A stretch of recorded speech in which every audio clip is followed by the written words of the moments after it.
ചിന്നർക്കര ഗ്രാമപഞ്ചായത്തിൽ ഈ വാർഡ് വിഭജനം വന്നപ്പോൾ കുടുംബശ്രീ പ്രസ്ഥാനത്തെയും അത് ദോഷകരമായി ബാധിച്ചിട്ടുണ്ട്. ഇപ്പോൾ 1-ാം വാർഡിലെ CDS ചെയർപേഴ്സൺ നമ്മോടൊപ്പമുണ്ട്. നിങ്ങളുടെ കുടുംബശ്രീ പ്രസ്ഥാനത്തെ ഇതെങ്ങനെയാണ് ബാധിക്കുക? ഞങ്ങളുടെ കുടുംബശ്രീ പ്രസ്ഥാനം 1-ാം വാർഡിൽ 10 കുടുംബശ്രീയാണ് എനിക്കുണ്ടായിരുന്നത്.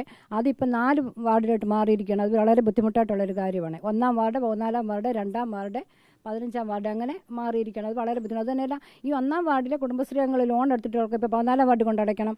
അതുപോലെ പല പല വിഷയങ്ങളാണ് ഞങ്ങൾക്ക് വന്നിരിക്കുന്നത്. അത് വളരെ ബുദ്ധിമുട്ടായിട്ടുള്ള കാര്യമാണ് ഞങ്ങളുടെ. അതിലെ കുടുംബശ്രീ ഞങ്ങൾക്ക് 1-ാം വാർഡിലെ കുടുംബശ്രീ ഒന്നായിട്ട് തന്നെ പോകണമെന്നാണ് ഞങ്ങളുടെ വിശ്വാസം. അതാണ് ഞങ്ങൾക്കുള്ളത്.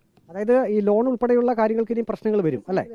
ഞങ്ങൾ ഇപ്പം പുതിയതായിട്ട് ഈ 14-ാം വാർഡുകാരും 2-ാം വാർഡുകാരും ഈ 1-ാം വാർഡിൽ കടന്നുകൂടിയിട്ടുണ്ടായിരുന്നു. പക്ഷേ അവരെ ഞങ്ങൾ നീക്കം ചെയ്തിട്ട് ഇപ്പോൾ 1-ാം വാർഡ് മാത്രമാക്കി ഞങ്ങൾ കുടുംബശ്രീ മുന്നോട്ട് പോകുകയായിരുന്നു. അപ്പോൾ ഇപ്പോൾ പിന്നെ അതുപോലെ തന്നെ ഒരു രീതിയാണ് വന്നിരിക്കുന്നത്. അപ്പം അന്ന് തന്നെയാണ് ഞങ്ങൾ ഈ 14-ാം വാർഡുകാർ ഒഴിവാക്കിക്കൊണ്ട് കുടുംബശ്രീയുടെ ലോൺ കൊടുക്കാനായിട്ട് തുടങ്ങി. അപ്പം ഇവരുണ്ടായിരുന്നതുകൊണ്ട് നമുക്ക് അതൊന്നും ചെയ്യാൻ പറ്റിയിട്ടില്ലായിരുന്നു. അതുകൊണ്ട് ഇനിയിപ്പോൾ ആ ഭാഗം ചെയ്യാൻ പറ്റത്തില്ല.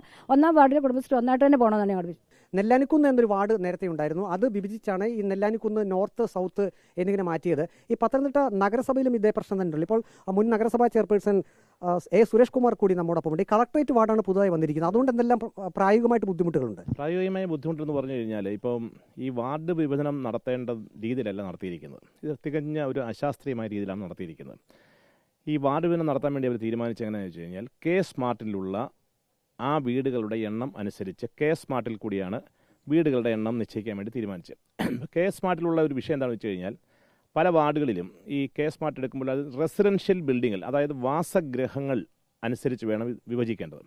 പക്ഷേ സ്മാർട്ടിൻ്റെ ആ വാസഗൃഹങ്ങൾ എന്നുള്ള പല കെട്ടിടങ്ങളും നോക്കുമ്പോൾ അതെല്ലാം കൊമേഴ്ഷ്യൽ കെട്ടിടങ്ങളാണ്. പക്ഷേ അവിടെ കിടക്കുന്നത് റെസിഡൻഷ്യൽ കെട്ടിടങ്ങളായിട്ടാണ് കാണുന്നത്. അപ്പോൾ അതനുസരിച്ചാണ് വിഭജനം നടത്തിയിരിക്കുന്നത്. വിഭജനം നടത്തുമ്പോൾ 2-3 കാര്യങ്ങൾ വേണം. ഒന്ന്, ഈ വീടിൻ്റെ എണ്ണം നോക്കണം. 2, ജനങ്ങളുടെ ഒരു സംഖ്യ നോക്കണം. പത്തനംതിട്ട നഗരസഭയിലെ 462 വീടുകൾ, വാസഗൃഹങ്ങളാണ് ഒരു വീടിൻ്റെ മാനദണ്ഡമായി വെച്ചിരുന്നത്. പക്ഷേ പലപ്പോഴും പല സ്ഥലങ്ങളിലും ഈ സ്മാർട്ടിലെ റെസിഡൻഷ്യൽ ബിൽഡിംഗ് എന്നുള്ള പറഞ്ഞത് പരിശോധിക്കുമ്പോൾ ആ കൊമേഴ്ഷ്യൽ ബിൽഡിംഗ് മാറുമ്പോൾ അത് 320, 300 ഒക്കെ ആയി മാറുകയാണ്. അപ്പോൾ തികഞ്ഞ അശാസ്ത്രീയമായി മാറിക്കഴിഞ്ഞു. അപ്പോൾ അത്തരത്തിലുള്ള റെസിഡൻഷ്യൽ ബിൽഡിങ്ങിൻ്റെ × 2.5 എന്നുള്ള രീതിയിലാണ് ജനസംഖ്യ അവർ നിശ്ചയിക്കാൻ വേണ്ടി തീരുമാനിച്ചിരുന്നത്. പക്ഷേ അത് നോക്കുമ്പോൾ പോലും 1150 പത്തനംതിട്ട നഗരസഭയിൽ വെച്ചിരുന്നത്. ചില വാർഡുകളിൽ 800, 850 ഉള്ളൂ. അപ്പോൾ 10% കൂട്ടുകയും കുറയ്ക്കുകയും ചെയ്യാം എന്ന് പറയുന്നുണ്ടെങ്കിൽ പോലും അപ്പോഴും ഈ ജനസംഖ്യ കൃത്യമായി വരുന്നില്ല. എന്ന് മാത്രമല്ല, ഇപ്പോൾ പത്തനംതിട്ടയിലെ നേരത്തെ ഉണ്ടായിരുന്ന 11-ാം വാർഡും 13-ാം വാർഡും ആ വാർഡുകളിൽ ഒരു വിഭജനം നടത്തിയിരിക്കുന്നു. ആ വാർഡുകളുടെ വിഭജനം നടത്തിയിട്ട് അതിൻ്റെ ഒരു ഭാഗം 13-ാം വാർഡിൽ, നേരത്തെ ഉണ്ടായിരുന്ന 13-ാം വാർഡിൻ്റെ ഒരു ഭാഗം നേരെ 11-ാം വാർഡിലേക്ക് മാറ്റിയിരിക്കുകയാണ്. തികച്ചും അശാസ്ത്രീയമായ രീതിയിലാണ് അവിടെ നടന്നിരിക്കുന്നത്. അതുപോലെ തന്നെ പല വാർഡുകളിലും ഇത്തരത്തിലുള്ള അശാസ്ത്രീയത ഉണ്ടായിരിക്കുകയാണ്. ഇപ്പോൾ പറയുന്നത് വോട്ടർ പട്ടിക അത് പ്രകാരമുള്ള ഒരു പരിശോധനയൊക്കെ വരണമായിരുന്നു എന്നല്ലേ പറയേണ്ടിയിരുന്നത്?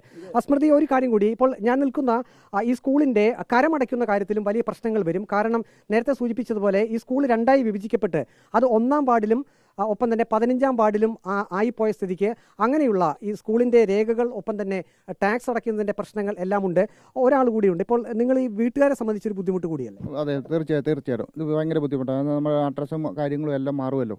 അപ്പോൾ അത് ഭയങ്കര ബുദ്ധിമുട്ടാണ്. ജനങ്ങൾക്ക് ബുദ്ധിമുട്ട്. ഇത് രാഷ്ട്രീയ പരിമിതമായിട്ടുള്ള ഒരു നടപടിയാണ് സ്വീകരിച്ചിരിക്കുന്നത്. ഭരിക്കുന്ന പാർട്ടി കമ്മ്യൂണിസ്റ്റ് പാർട്ടിയാണ്. ആണ് ഇത് ചെയ്തേക്കുന്നത്. നിങ്ങൾക്കിനി പുതിയ വീട്ടു നമ്പർ, പുതിയ രേഖകളൊക്കെ വേണ്ടി വരും. പുതിയ രേഖകൾ വേണം. എല്ലാവർക്കും ജനങ്ങളെ ബാധിക്കുന്ന വലിയ കാര്യങ്ങളാണ്.